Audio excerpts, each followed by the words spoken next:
suutab kalda, see vihm, mis õnnistab halva, see vihm teeb tummaks me keele ja ärksõna hoiab me meele. Ta tuleb kui tuline laine, nii tugev ja hell, nii maine.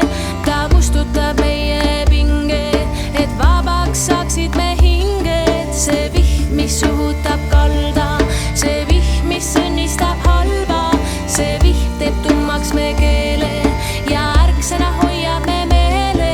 Ta tuleb kui